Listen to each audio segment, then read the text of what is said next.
You know how most international trade deals go, right? They get signed, there's a press conference, and then they kind of gather dust. But what if there's a totally new way to do things? Today, we're diving into the UK-India partnership, a deal that might just be rewriting the entire playbook for how countries work together. Right off the bat, you know something's different when a prime minister kicks off a big announcement talking about buzz and energy. That's not your usual dry policy language, is it? It's a very deliberate choice to frame this whole partnership as something more than just a transaction. It's about creating momentum, a feeling, and signaling a really fresh start. And hey, that buzz isn't just empty words. It's already translated into £6 billion of new trade and investment. And get this, that's in just 3 months. That kind of speed is pretty remarkable, and it really suggests that all that energy they're talking about is already acting as a serious catalyst for business. So where's all this cash and energy actually going? Well, the strategy here seems to be to go big and go wide. Instead of just picking one or two key areas, the UK and India are aiming for a partnership that really touches almost every corner of their economies. Just look at the diversity on this list. This is the key takeaway here. This is not just a deal for the corporate giants. You've got everything from finance and tech to manufacturing, and even cultural exports like Premier League coaching. And that's not an accident. This is a deliberate strategy to build a really deep, resilient economic relationship that doesn't just crash if one single industry has a bad year.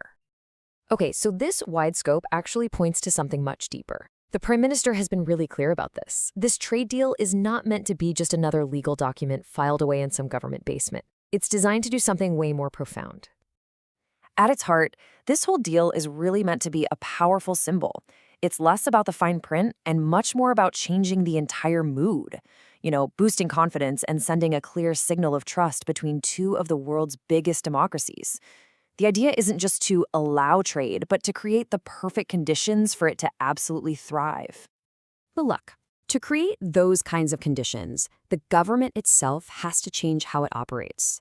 This means moving away from that traditional, hands-off approach and adopting a totally new playbook for how the state engages with the economy. This slide just nails the shift in thinking perfectly. The old way? You negotiate the deal, you leave it on the table, you walk away, and you just hope for the best. The new model? It sees the government staying right there on the pitch, acting less like a distant referee and more like a coach, actively helping its team of businesses score wins. And this quote right here makes that commitment crystal clear. Being hands-on means the government's job isn't over when the ink is dry. It's a promise to stay involved, to follow through, and to make sure all the potential of this partnership actually delivers in the real world. Okay, so if you're going to be a good coach, you need to actually listen to your players, right? And that's why this new hands-on approach comes with a direct ask for the business community itself. And here's that ask in action. The government is essentially opening a direct line, asking businesses to be its eyes and ears on the ground. The message is simple. Tell us what you need. Show us the roadblocks, and we'll help you capitalize on the opportunities and move faster.